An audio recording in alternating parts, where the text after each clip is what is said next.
गामि दरसेनि जि दालांखौनो बानायनो हायाबा माब्रै सुइजारलेण्ड जागोन বিজেপিয়ে কাকো নেৰে আমিতো বিপিএফকো এৰা নাছিলো তেওঁলোকে আঁতৰি গৈছিল আমিতো এৰা মানাস এৰিয়াৰ কাৰ্ড চুৰি কৰি পেলাই দখলং কৰি দিছে সেই ফেৰেংগাই প্ৰমাণ দিয়ক पर्वतजरा दाहि पेलाय कोनटु माटी दखल करिसे हाग्रामार ससुरे इन्ट्रो भिडिअ जायफोरखौ नुदों जोङो लासैनो नायलांगोन दा गिबियावनो बयनिसिमबो आंनि खुलुमनायखौ जासिहरबाय लोगोसेनो आसा खालामो नोंथांमोन बयबो मोजाङै दङ आरो लोगोसेनो मिजिंथियो नोंथांमोना भिडिअखौ जोबजासिम नायगोन आरो चेनेलखौ जुदि मोजां मोनदोंब्ला एबा अनसायदोंब्ला प्लिज साबस्क्राइब खालामनानै लादो आरो बेल आइकनखौबो थुनानै लादो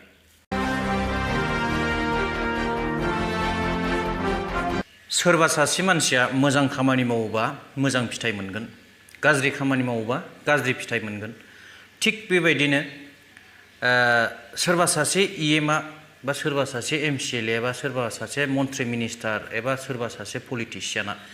गाज्रि गाज्रि खोथा बुङोब्ला बिथांखौबो सोरबा सासे मानसिया निश्चय बिथांनि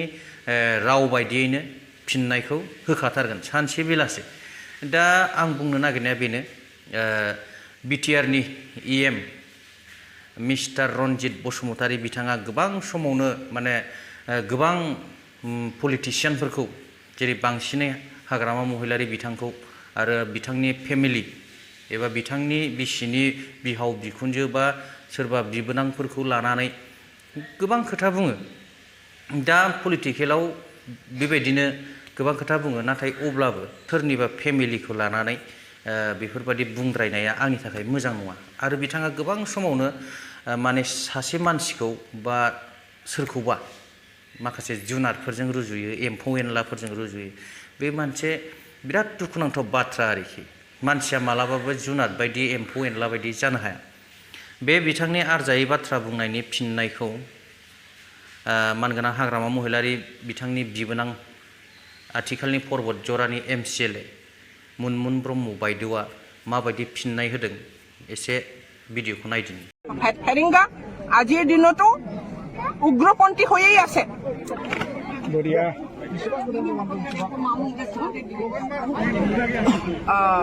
फेरेंगा बसुमतारी नाम हलाई पेলাই रंजित बसुमतारी হৈ পেলাই আজি বিটিসিৰ শাসনভাৰ লৈছে এওঁসকলে এজন উগ্ৰপন্থী হয় সমাজৰ এন্টি নেশনাল কথা এওঁ কৈছে গণতান্ত্ৰিক অগণতান্ত্ৰিক সাংবিধানিক এজন নমিনেটেড এজন ইলেক্টেড এমচিএলএ ৰাইজৰ প্ৰতিনিধিক ভোট কাটিব বুলি এওঁ হুংকাৰ দিছে অগণতান্ত্ৰিক অনৈতিক অসাংবিধানিক গণতন্ত্ৰ বিৰোধী সংবিধান বিৰোধী এজন ৰাষ্ট্ৰদ্ৰোহৰ কথাও এওঁ কৈছে এজন ৰাষ্ট্ৰবিৰোধী নেতাইহে এজন ৰাষ্ট্ৰবিৰোধী ব্যক্তিয়েহে এনেকুৱা কথা ক'ব পাৰে গতিকে ফেৰেংগা আজিৰ দিনতো উগ্ৰপন্থী হৈয়ে আছে এজন ৰাইজৰ প্ৰতিনিধি নহয় নেতা নহয় বিটিসিৰ ৰাইজে এখেতক নেতা হিচাপে গণ্য কৰা নাই যাৰ কাৰণে ভয়ত আতংকিত হৈ পেলাই এওঁ আবল তাবল কথাটো কৈছে তাৰমানে ফেৰেংগা নামটো ভাল নহয় কাৰণে হি মানে নামটো চেঞ্জ কৰিছে নেকি নিশ্চয় উগ্ৰপন্থী হয় উগ্ৰপন্থী ইয়াৰ স্বভাৱ চৰিত্ৰ সব উগ্ৰপন্থী আৰু এটা কথা কৈছে বাইদেউ যে আপোনাৰ এমচিএল পদ কাটা যাব বুলি কৈছে এই সন্দৰ্ভত আপুনি কি কয় অগণতান্ত্ৰিক এমচিএলএ এনেই পোৱা নহয় এমচিএলএ ৰাইজে ভোট দি গণতান্ত্ৰিকভাৱে ৰাইজে প্ৰতিনিধিত্ব পঠিয়াইছে ভোট দি পেলাই অসম ইলেকশ্যন কমিশ্যনে ইলেকশ্যন পাতি পেলাই ৰাইজৰ মতামত লৈ পেলাই ৰাইজৰ ভোট লৈ পেলাই জিকুৱা এজন প্ৰতিনিধি মই ৰাইজৰ প্ৰতিনিধি এটা ৰাইজৰ প্ৰতিনিধিৰ পদবীটো এইটোতো কোনোবা ভেঞ্চাৰ স্কুলৰ মাষ্টাৰৰ চাকৰি নহয় যে পাৰিলেই কাটি দিম আৰু কথা কৈছে তেওঁ যে আপোনাৰ 150 বিঘা মাটি আপোনাৰ দেউতাই ওলাই লৈছে বেদখল কৰিছে প্ৰমাণ দিয়ক ফেৰেংগা সৌ সিদিনালৈ আমি দেখা পাইছো গোটেই মানাস এৰিয়াৰ কাৰ্ড চুৰি কৰি পেলাই দখলং কৰি দিছে সেই ফেৰেংগাই প্ৰমাণ দিয়ক पर्वतजरा दाहि पेलाय कोनटु माटी दखल करिसे हाग्रामार ससुरे मोर देउता এই অঞ্চলৰ এজন নামগণ্য ব্যক্তি আছিল মোৰ দেউতা এজন গণ্যমান্য স্বীকৃতিপ্ৰাপ্ত এজন সমাজসেৱক আছিলে হাগ্ৰামা মহিলাৰ বিটিচি কোনে উচ্ছেদ কৰিব নোৱাৰে যদি ইউপিপিএলে তেনেকৈ উচ্ছেদ কৰে পৰ্বতজোৰাত যদি ইউপিপিএলে পৰ্বতজোৰাৰ বিটিচিবাসী ৰাইজক কোনো এটা ঘৰ যদি উচ্ছেদ কৰে আমি বিপিএফ হিচাপে আমি প্ৰত্যুত্তৰ দিম আৰু আমি হ'ব নিদিওঁ যদি হয় সেইটো কাৰণে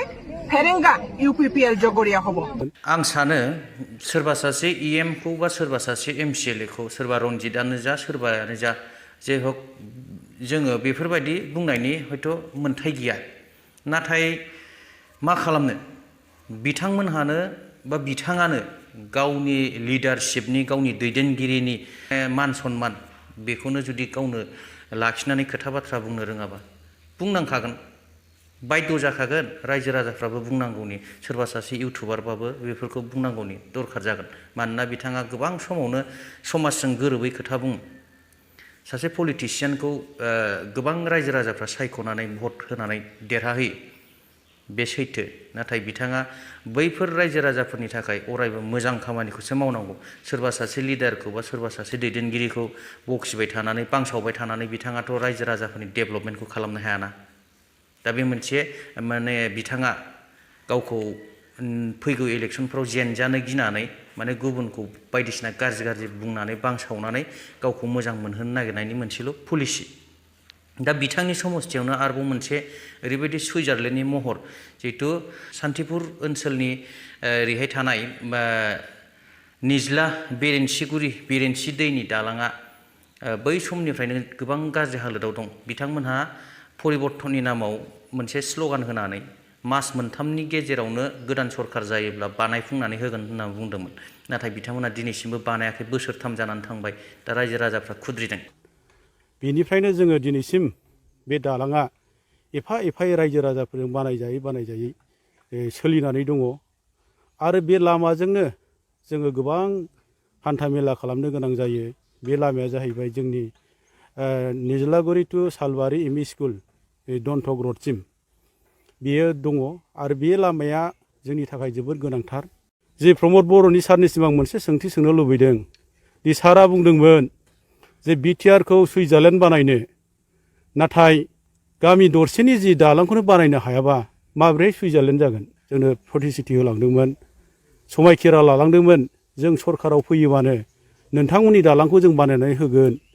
3 मासनि गेजेरावनो जों बानायना होगोन होनलांदोंमोन बेखौ लानानै जोंनि गामिनि सुबुंफ्रा भटखौ होदोंमोन नाथाय दिनै 3 बोसोर जाबाय मानो जायाखै बेखौ जों रायजोआ एसे सिन्था खालामदों भिडिअखौ नुनानैथ' हमनो हाखाबाय बिथांमोना खोथाखौ होयो नाथाय मावफुंनो हाया मानोना बिथांमोनाव गोहोआनो गैया बेफोरबायदि मावनो हानायनि